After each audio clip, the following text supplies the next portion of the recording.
Okay, so paper pot for beets. Hey, we have a tray of beets here.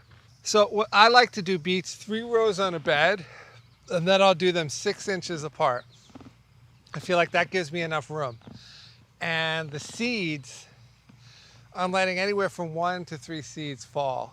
I like to keep it around 2 and 1, but I'm not too worried about it, right? So 1 to 2 seeds is preferable. 1 is most preferable. 3 is a bit much, but I'm not going to pull them out of a cell. But I recommend using pelleted seed so that you can do that a lot easier.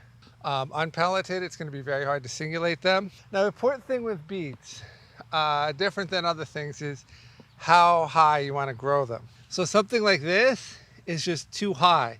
And it's going to transplant fine. The problem is, in a transplanter, when you're pulling beets apart, the leaves are tugging on each other, right?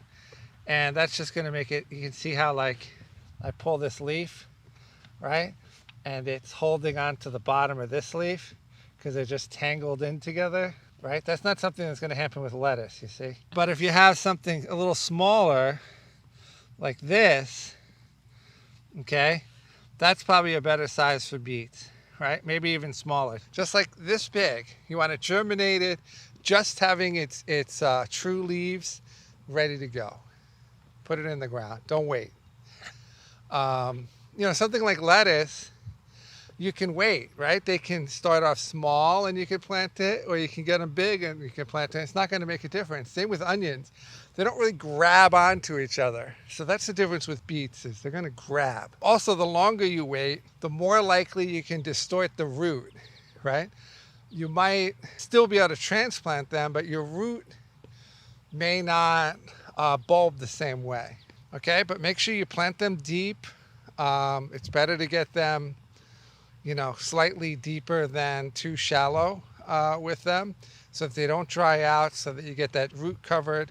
Because especially as they start growing older, you can see the roots are all coming out the bottom. It's still going to work. I'm not going to throw it out. It's going to be fine. You can see here we have smaller beets. These ones are slightly bigger, but it does work really well. It's a lot better than direct seeding, I find. I really like, maybe planting from a wind strip is a good plan. But for speed, this is, very close second is doing it with a transplanter. Especially if you have your crops really close together in terms of time and you really want to get that production up. This is, creeps up into number one for sure.